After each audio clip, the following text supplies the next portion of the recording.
ભાવનગર શહેરના બોર તળાવ મફતનગર વિસ્તારમાં રહેતો યુવાન તેની પત્નીને બાઇક પર બેસાડી હોસ્પિટલથી પોતાના ઘર તરફ આવી રહ્યો હતો ત્યારે નિર્ભય સોસાયટીમાં એક કાર ચાલકે બાઇક સવાર દંપતીને અડફેટે લેતા સર્જાયેલા અકસ્માતમાં પતિ પત્નીની નાની મોટી ઈજા સાથે સારવાર માટે સરટી હોસ્પિટલ ખસેડવામાં આવ્યા છે। સમગ્ર બનાવ અંગે જાણવા મળતી વિગતો અનુસાર શહેરના બોર તળાવ કાંઠે મફતનગરમાં રહેતો અને હીરાના કારખાનામાં રત્ન કલાકાર તરીકે મજૂરી કરતો અશોક મંજીભાઈ ડાબસરા તથા તેની પત્ની સોનલને બાઇક પર બેસાડી હોસ્પિટલથી પોતાના ઘર તરફ આવી રહ્યો હતો ત્યારે નિર્ભય સોસાયટીમાં 4 રસ્તા પાસે પૂર ઝડપે આવેલા કાર ચાલકે પોતાની કાર બાઇક સાથે અથડાવતા અકસ્માત સર્જાયો હતો। આ અકસ્માતમાં અશોક અને તેના પત્ની સોનલને નાની મોટી ગંભીર ઈજા સાથે સારવાર માટે સરટી હોસ્પિટલમાં ખસેડવામાં આવ્યા હતા। અકસ્માતને સર્જીને ફરાર થઈ ગયેલા કાર ચાલક વિરુદ્ધ બાઇક ચાલક અશોક એડી ડિવિઝન પોલીસ સ્ટેશનમાં ફરિયાદ નોંધવાની તજવીજ હાથ ધરી છે। મારું નામ અશોકભાઈ મંજીભાઈ ડાબસરા। કઈ જગ્યા રહ્યો?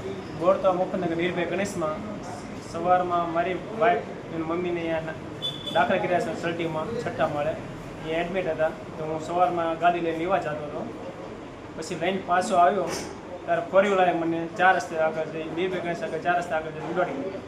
કેટલા જણાને વાગ્યું છે તારે? મારી વાઈફને વાગ્યું છે, મારી વાઈફને પગ ખાવા ઓલો વાગ્યું છે, મને સોલાણું છે, મૂળ ઘા વાગ્યો છે। કઈ ગાડી હતી? ફોરવ્હીલ ગાડી હતી મોટી। શું નંબર યાદ છે કોઈ? ને એ કેમેરામાં આવી ગયું છે। એડજસ્ટ કઈ જગ્યાએ? નિર્ભય ગણેશ પરેશ કટરનો પહેલો નાખું 4 રસ્તા જે જીનનો વાળો રસ્તો રોડ આવે ને 4 રસ્તા રોડ ઉપર ભુવાના। તમે કઈ ગાડીમાં હતા? હું સાઈન ગાડીમાં હતો। કોઈ ગાડીને નુકસાન થયું? ગાડીને નુકસાની તો કંઈ જોયું નથી, પણ અહીંયા નુકસાન પડી છે એમના ગાડી। ફિરોજ મલેક, ભાવનગર।